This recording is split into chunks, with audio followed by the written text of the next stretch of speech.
جب آپ صلی اللہ علیہ وسلم کی زندگی کے آخری 3 دن باقی رہ گئے، شدید بخار آپ پر لاحق ہو گیا.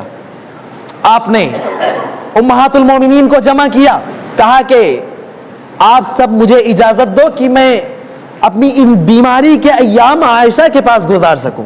سب سے زیادہ محبوب بیوی آپ کی عائشہ تھیں. کہا کہ تم اپنی میری اس بیماری کے ایام کو اجازت دو کہ میں عائشہ کے پاس گزار سکوں. سب کی رضامندی کے بعد آپ کو فضل بن عباس اور علی بن ابی طالب رضی اللہ عنہما سہارا دے کر اما عائشہ رضی اللہ عنہا کے گھر منتقل کیا انہوں نے. اما عائشہ کہتی ہیں کہ میں نے پیارے نبی کی زندگی میں کبھی بھی یہ حالت نہیں دیکھی، اس شدت کا بخار آپ پر نہیں دیکھا، اس قدر پریشانی کے عالم میں، اس قدر تکلیف کے عالم میں بار بار آپ کی زبان سے کلمات نکل رہے ہیں کہ موت بڑی سخت ہوتی ہے، موت کی سختیاں بڑی خطرناک ہوتی ہیں. یہ کلمات بار بار آپ کی زبان سے جاری ہیں، نکل رہے ہیں. اسی لمحے میں اما عائشہ کہتی ہیں کہ میں دعائیں اور آیتیں اور سورتیں قرآن سب پڑھ پڑھ کر آپ کے ہاتھ پر پھونکتی تھی اور آپ کے ہاتھ کو آپ کے چہرے پر پھیرا کرتی تھی. کہتی ہیں مجھے پتا تھا کہ میرا اپنا ہاتھ نبی محترم کے ہاتھ سے زیادہ بابرکت نہیں ہے، اس لیے میں دعائیں پڑھ کر ان کے ہاتھ پر پھونکتی تھی اور ان کے ہاتھ کو آپ کے چہرے پر پھیرا کرتی تھی. تو بہرحال یہ سلسلہ جاری رہا. جب آپ کی بیماری اور آپ کی تکلیف کی خبر مدینے میں پھیلی، جنگل میں آگ کی طرح بالکل پھیل گئی، صحابہ کرام ایک ایک کر کے مسجد نبوی میں جمع ہونے لگے، شور شرابہ ہونے لگا. یہ شور کی آوازیں جب آپ کو سنائی دی، آپ نے پوچھا کہ معاملہ کیا ہے، کیوں اتنی آوازیں آ رہی ہیں؟ تو بتایا گیا کہ آپ کی بیماری کی خبر سارے لوگوں کو لگ گئی ہے اور سب لوگ مسجد نبوی میں جمع ہو چکے ہیں.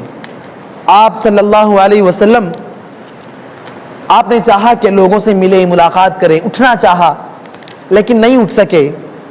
پھر اٹھنا چاہا، بے ہوشی طاری ہو گئی، گر گئے. پھر اٹھنا چاہا، یہ 3-4 مرتبہ یہ سلسلہ جاری رہا.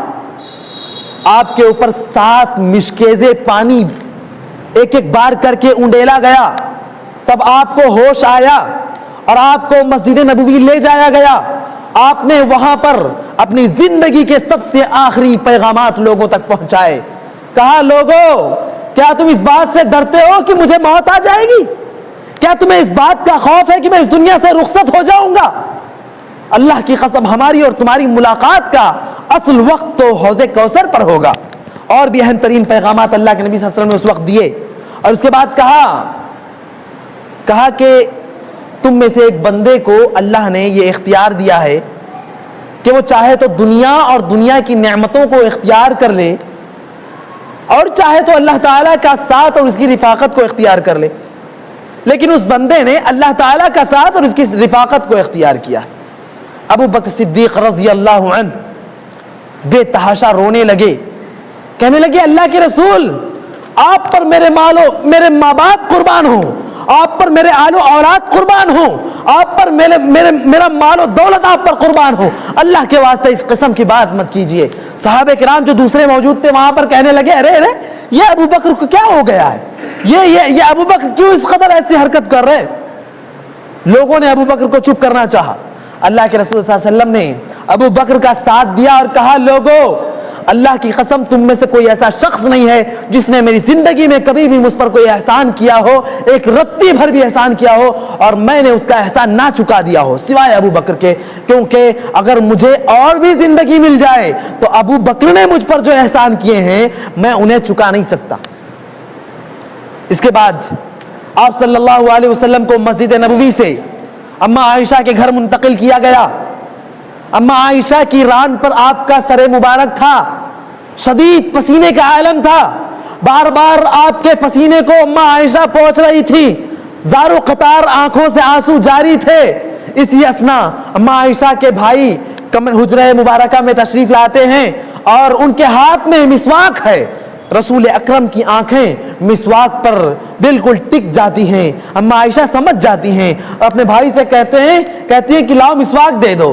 آپ ان سے مسواک لے کر رسول اکرم کے منہ میں لگا دیتی ہیں. وہ رسول اکرم جو اس پوری کائنات کا امام ہے, وہ رسول جو مشکل ترین موقعوں پر لوگوں کا سہارا بن کر رہا, اس وقت اس کا عالم یہ تھا کہ ان کے منہ میں مسواک ہے اور اس مسواک کو چبانے کی بھی طاقت اور سکت اور ہمت نہیں تھی. اتنی کمزوری. اللہ اکبر. اما عائشہ نے جب یہ عالم دیکھا تو آپ کے منہ سے مسواک لے لیا اور مسواک کو چبا کر دوبارہ آپ کے منہ میں ڈال کر اپنے ہاتھوں سے مسواک کیا. فاطمہ الزہرا آپ کی بیٹی, لاڈلی بیٹی, آتی ہیں حجرہ مبارکہ میں. اللہ کے رسول کا عالم یہ تھا کہ جب کبھی فاطمہ الزہرا آیا کرتی تھیں, پیار محبت اور شفقت کے ساتھ اٹھ کر ان کا استقبال کرتے تھے. اس بار کمزوری کا یہ عالم تھا کہ اٹھنے کی ہمت نہیں کر سکی, اٹھنے کی سکت نہیں رہی آپ کے اندر. رونے لگے. فاطمہ الزہرا کو قریب بلایا, کان میں کچھ کہا. فاطمہ الزہرا بھی رونے لگی. جب دیکھا ان کے رونے کا معاملہ شدید ہو چکا ہے, بے تحاشا رونے لگی ہیں, دوبارہ بلایا, دوسرے کان میں کچھ کہا, مسکرا پڑی. بعد میں ان سے جب پوچھا گیا کہ ابا حضور نے کیا کہا تھا آپ سے, تو کہا کہ کہہ رہے تھے کہ میں آج شام تک اس دنیا سے رخصت ہو جاؤں گا.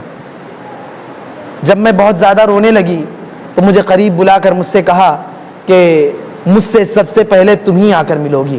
تب مجھے مسکراہٹ آ گئی, ہنسی آ گئی. دوستو, اللہ کے نبی صلی اللہ علیہ وسلم کا سر مبارک اما عائشہ رضی اللہ عنہا کی رانوں پر تھا. اما عائشہ کے آنکھوں سے بھی آنسو جاری ہیں, فاطمہ الزہرا کے آنکھوں سے بھی آنسو جاری ہیں. صحابہ کرام میں بے چینی کا عالم ہے, اضطراب کا عالم ہے. سارے صحابہ کے دل دھک دھک ہو رہے ہیں, مضطرب ہیں سب کے سب. اللہ کے نبی صلی اللہ علیہ وسلم کی زبان سے کلمہ نکلتا ہے, اللہم بالرفیق الاعلی. اما عائشہ کہتی ہیں آپ کا سر میری رانوں پر بھاری ہو گیا اور میں سمجھ گئی کہ کائنات کا امام اس دنیا سے رخصت ہو گیا ہے. انا للہ و انا الیہ راجعون. 12 ربیع الاول کا یہ دن تھا جب امام کائنات صلی اللہ علیہ وسلم اس کائنات سے رخصت ہو گئے. مدینے میں خبر پھیل گئی, ہر طرف شور ہو گیا. عثمان غنی رضی اللہ عنہ جہاں تھے وہیں بیٹھ گئے. علی مرتضی ایک قدم آگے بڑھانے کی ہمت نہیں کر سکے. عمر فاروق کا حال تو کہنے کے لائق ہے, بے تحاشا دیوانہ وار ہاتھ میں تلوار لے کر مدینے کی گلیوں میں دیوانے اور پاگل مجنوں کی طرح گھومنے لگے. کہنے لگے اللہ کی قسم, جس نے کہا میرے آقا اس دنیا سے رخصت ہو گئے ہیں, میں اس کی گردن تن سے جدا کر دوں گا. میرا نبی اس دنیا سے وفات نہیں پا سکتا. ابو بکر صدیق نے جب معاملہ سنا اور ایک بڑے فتنے کا اندیشہ محسوس کیا, فوری طور پر حجرہ مبارکہ میں تشریف لائے. اس کائنات کا سب سے زیادہ ضبط کرنے والا انسان ابو بکر صدیق رضی اللہ عنہ, ان کی آنکھوں سے بھی آنسو چھلک پڑے اور پھر اپنے آپ پر